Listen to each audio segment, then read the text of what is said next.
O que significa igreja e qual é a igreja de Jesus? A palavra igreja tem suas raízes no grego antigo, eclesia, que significa assembleia ou reunião. O termo grego é composto de duas partes, ek, que significa fora de, e kaleo, que significa chamar. Portanto, originalmente, eclesia referia-se a uma assembleia de cidadãos chamados para discutir assuntos públicos na Grécia Antiga.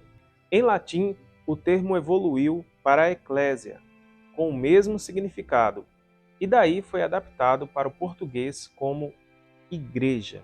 Quando Jesus fala sobre a sua igreja, como em Mateus capítulo 16, versículo 18, ele diz: edificarei a minha igreja. Ele provavelmente usou o aramaico, que era a língua principal falada por ele e seus discípulos. O Novo Testamento foi originalmente escrito em grego. Embora o termo aramaico específico que Jesus teria usado não apareça diretamente nos textos gregos, estudiosos sugerem que ele pode ter utilizado uma palavra como carral ou kenista. Carral no hebraico bíblico significa assembleia ou congregação e é frequentemente traduzido para eclesia na Septuaginta, que é a tradução grega do Antigo Testamento. Tradução essa usada pelos apóstolos. Já kenista era usada no aramaico para designar uma assembleia ou sinagoga. Sabendo disso, então, qual é a Igreja de Jesus nos dias de hoje? Como vimos no texto, Jesus promete levantar sua igreja a partir de Pedro. Quando isso acontece? Já existe a igreja ali, só que ela vai se desenvolver mais com o tempo, depois da morte, ressurreição e ascensão de Jesus. No dia de Pentecostes estavam quase 120 discípulos reunidos e o Espírito Santo desceu sobre eles. Nesse dia, Pedro prega e ganha quase 3.000 almas, e aí começa, pelo comando do Espírito Santo, a Igreja de Deus.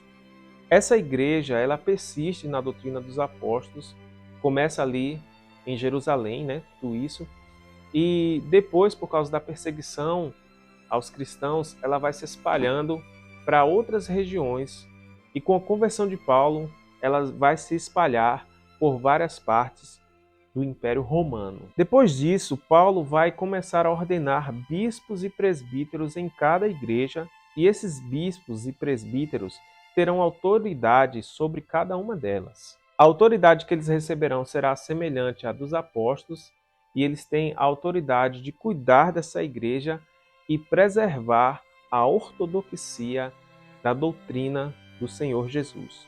A Igreja de Cristo é a que continuou com estes bispos legítimos, tendo sua ordenação derivada dos apóstolos de maneira direta.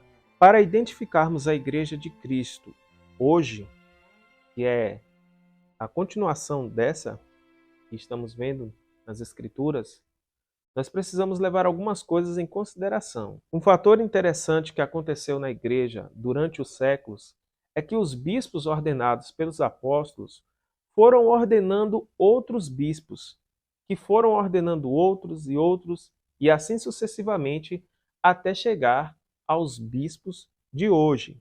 Por meio disso, essa igreja pode provar sua legitimidade, já que os seus bispos não foram escolhidos pelos homens, mas sim são uma sucessão dos bispos ordenados pelos apóstolos.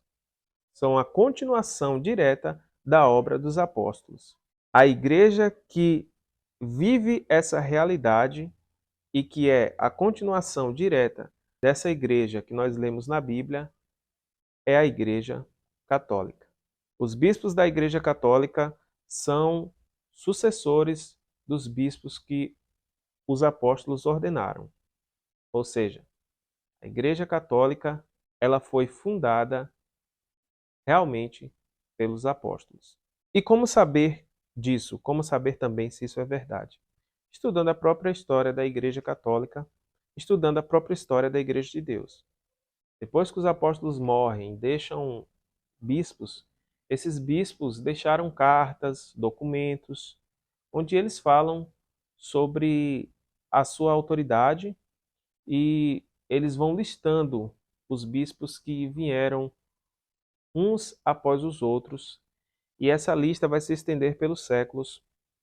E quando chegar no final dessa lista, que é os dias atuais, nós vamos encontrar os bispos da Igreja Católica, não de nenhuma outra igreja. A igreja que os apóstolos deixaram era uma comunidade submissa aos bispos. E assim a gente rastreia a verdadeira igreja, não submissa a quaisquer bispos, mas a bispos ordenados pelos apóstolos. Essa igreja vai continuar assim pelos séculos dos séculos. E hoje ela continua da mesma forma que é a Igreja Católica, que é uma comunidade submissa aos bispos que tem a sucessão apostólica, ou seja, bispos que são a continuação dos bispos que foram ordenados diretamente pelos apóstolos. Se você gostou desse vídeo aí, se inscreva, dá o like, compartilha para os seus amigos. Obrigado por ter ficado até aqui, um abraço e até a próxima.